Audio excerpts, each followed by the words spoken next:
Dans le district des montagnes, la recrudescence de viols des enfants inquiète de plus en plus. Selon le directeur régional du ministère de la Solidarité, de la Famille et de l'Enfant, Mathieu Guignon, en moyenne, 2 cas de viol sont enregistrés par semaine. Les victimes, les fillettes, sont violées par des adultes. Selon des renseignements, ces hommes se livrent à ces pratiques pour des besoins de sacrifice rituels. À ces cas de viol s'ajoute l'excision, considérée comme une pratique culturelle malgré la loi qui l'interdit. Et les victimes de ces pratiques continuent de crier leur douleur.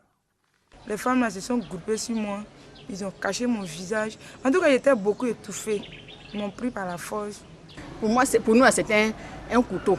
J'ai eu très mal. Et puis pire encore, c'est que le lendemain de l'excision, je suis redevenue comme n'étant pas excisée.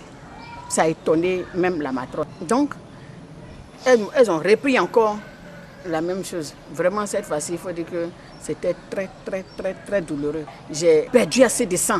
Les autorités de Mans appellent à une prise de conscience collective en vue d'éradiquer ces phénomènes, l'excision et le viol.